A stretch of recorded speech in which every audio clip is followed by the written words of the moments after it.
నమస్తే, welcome to Markandeya స్వయం ఉపాధి ట్రైనింగ్ ఇన్స్టిట్యూట్ అండి. మన ఇన్స్టిట్యూట్లో అయితే టీ షాప్ బిజినెస్ పెట్టుకోవడానికి ట్రైనింగ్ అయితే ఇస్తాం. టీ తయారీ విధానం ఏ విధంగా, అందులో ఫార్ములా, క్వాంటిటీలు అన్నీ చెప్తామండి. టీ తయారీ ఎట్లా చేయాలనేది. నెక్స్ట్ వచ్చేసి మన షాప్ నేమ్ ఎలా సెలెక్ట్ చేసుకోవాలి, దానికి బ్రాండింగ్ అంటే ట్రేడ్ మార్క్ తీసుకోవాలనుకుంటే, ఇప్పుడు ఎగ్జాంపుల్ టీ టైం లాగా ట్రేడ్ మార్క్ తీసుకోవాలంటే ఎట్లా తీసుకోవాలి, అవన్నీ మన ఇన్స్టిట్యూట్లో ట్రైనింగ్ అయితే ఇవ్వబడుతుందండి. ఎవరికైనా ఇంట్రెస్ట్ ఉంటే కింద కాంటాక్ట్ నెంబర్ ఉంది, కాంటాక్ట్ అవ్వచ్చు. మన ఇన్స్టిట్యూట్ అయితే గుంటూరులో ఉంటుందండి. ఇప్పుడైతే మనం టీ షాప్ బిజినెస్ పెట్టుకోవడానికి కొన్ని సామాన్లు ఉంటాయి కదా, అవి ఏమేమి కావాలంటే మెయిన్గా గ్యాస్ స్టవ్లు అయితే మెయిన్ అండి. 2 గ్యాస్ పొయ్యిలు అయితే ఖచ్చితంగా కావాల్సి ఉంటుంది. 2 గ్యాస్ పొయ్యిలు, మొత్తం 4 పొయ్యిలు ఖచ్చితంగా కావాల్సి ఉంటుంది. నెక్స్ట్ వచ్చేసి ఇంకో గ్యాస్ పొయ్యి వచ్చేసి మనకి పెద్దది కావాలండి. ఇది అండా ఉంటుంది కదా, ఈ అండా పెట్టుకోవడానికి సపరేట్గా ఒక ఎక్కువ మంట వచ్చే గ్యాస్ స్టవ్ ఇది ఒకటి కావాలి.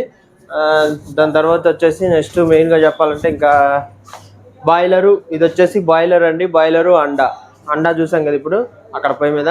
బాయిలర్ వచ్చేసి మనకి ఇది వచ్చేసి రాగిది తీసుకోవాలండి. ఖచ్చితంగా రాగిది అయితేనే హీట్ మెయింటైన్ అవుతుంది. అందులో కోటింగ్ ఉంటుంది. ఆ కోటింగ్ వల్ల మనకి ఎప్పుడు టీ అనేది ఫ్రెష్గా ఉంటుంది. లోపల తగరం కోటింగ్ చేస్తారు. ఆ తగరం కోటింగ్ వల్ల ఏంటంటే టీ ఎప్పుడు ఫ్రెష్గా ఉంటుంది. నెక్స్ట్ వచ్చేసి 110 ml గ్లాసులు అండి. నెక్స్ట్ 75 ml గ్లాసులు. నెక్స్ట్ వచ్చేసి 65 గ్లాసులు. ఇవన్నీ రకరకాల పర్పస్ వాడతారంటే, ఇది వచ్చేసి మనకి హాఫ్ టీ ఇవ్వడానికి, లేదా 6 రూపాయలు టీ అమ్ముతారు కదా అట్లా ఇవ్వడానికి. నెక్స్ట్ ఇది వచ్చేసి 75 ml 10 రూపీస్ అమ్ముతారండి టీ వచ్చేసి. నెక్స్ట్ ఇది వచ్చేసి మన కాఫీ ఇవ్వడానికి, ఇది వచ్చేసి 110 ml కాఫీ ఇవ్వడానికి. 140 ml వచ్చేసి డిస్పోజల్ వచ్చేసి మనకి లెమన్ టీ కానీ గ్రీన్ టీ కానీ ఇవ్వడానికి అండి. ఇది వచ్చేసి మనకి వచ్చేసి గాజు గ్లాసులు అయితే మెయిన్గా కావాలండి. గాజు గ్లాసులు వచ్చేసి 90 ml గ్లాసులు.